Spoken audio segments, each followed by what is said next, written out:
162 Practice of the Presence of God. Presence of God, O Lord, grant that I may always live in your presence, with my interior gaze fixed on you. Meditation. 1. The life of continual prayer becomes easier as the soul succeeds in preserving within itself, throughout the day, the awareness of the presence of God.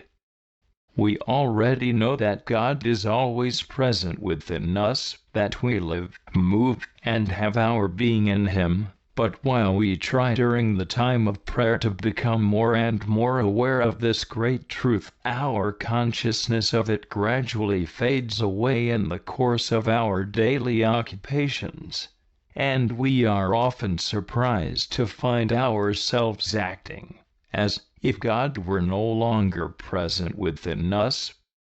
The practice of the presence of God really consists in making strong efforts to keep God always present in our mind and heart, even when we are engaged in our daily tasks.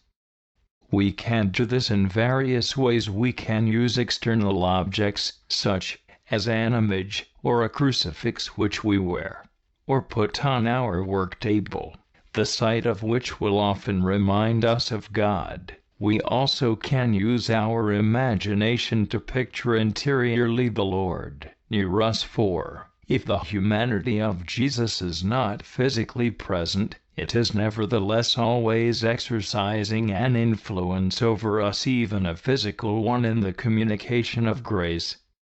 Hence we can truly represent to ourselves this action of Jesus. Within us we can also keep a very vivid remembrance of God by using some truth of faith.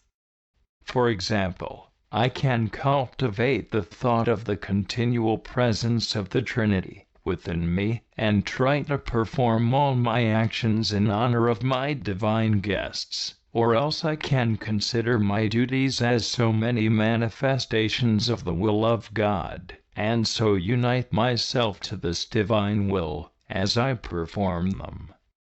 Further, I can make it a practice to view all the circumstances of my life in the light of faith, and therefore arranged by divine providence for my good. This will incline me to accept them, and to repeat continually to my Heavenly Father, I am content with everything you do. 2. The practice of the presence of God, especially recommended by Saint Teresa of Jesus to souls aspiring to divine intimacy, aims at keeping the soul in close contact with God, present within it. We must retire within ourselves even during our ordinary occupations, says the saint. If I can recall the companionship I have within me for so much as a moment, that is of great utility. Way 29.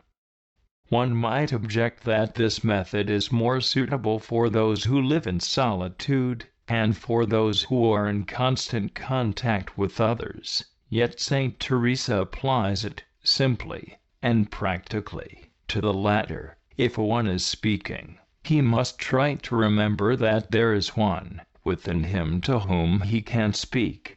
If he is listening, let him remember that he can listen to one who is nearer to him than anyone else. Finally, let him realize that, if he likes, he need never withdraw from this good companionship, and let him grieve when he has left his Father alone for so long, though his need of him is so sore. Ibid. 29.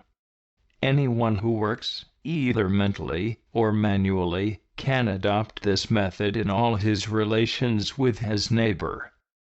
Nothing can hinder him from using it even inversely, that is, by applying it to the presence of God in the souls of others.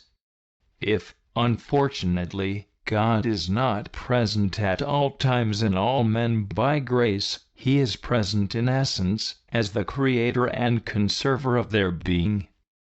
Thus a teacher can always consider God present in his pupils, a doctor or a nurse in their patients, a merchant or a dressmaker in their customers, and so on. This thought will inspire in us sentiments of kindness, charity, and respect for all those with whom we come in contact. It will lead us to be interested in them, and to serve them, neither for an advantage which we may reap by so doing, nor solely from a sentiment of duty, but as homage to God, whom we recognize as present in them. It means, in short, to seek, serve, and love God present in our brethren. This practice, together with the one suggested by Saint Teresa, will be very effective in maintaining our contact with God, whether we think of Him as present in our own soul, or in that of our neighbor. If you become accustomed to having Him at your side, says Saint Teresa, and if He sees that you love to have Him there, and are always trying to please Him, you will never be able, as we put it, to send Him away. 26. Colloquy. Lord, may my motto be, Thou in me, and I in Thee. How beautiful is your presence within me, in the inmost sanctuary of my soul. May my continual occupation be to retire into myself, that I may lose myself in you, and live with you. I feel you so vividly in my soul, that I have only to become recollected to find you there within me, and in that I find all my happiness. O Lord, let me live with you as with a friend. Help me to live in the awareness of faith always, in order that I may be united to you no matter what happens. I bear heaven in my soul, since you, who satiate the blessed in the beatific vision, give yourself to me in faith and mystery.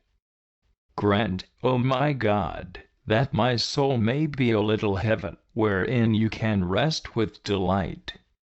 In order that I may attain this end, help me to remove everything that might offend your divine eyes, and then permit me to live always with you, in this little heaven.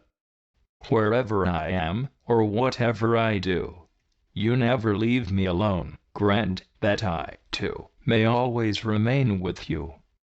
At every hour of the day and night, in joy or sorrow, in every work and action, may I always know how to find you within me. O my God, blessed Trinity, be my dwelling, my rest, my Father's house which I shall never leave. Let me abide in you, not for a few fleeting minutes or hours, but permanently, habitually. May I pray in you, adore in you, love in you, suffer in you, work and act in you alone. Let me remain in you to offer myself to others through you, to attend to all my duties, while always penetrating further into your divine depths. O Lord, grant that every day I may advance along the path of the abyss that leads me to you, that lets me slide down this slope with a confidence full of love. Compare ETL, I 1.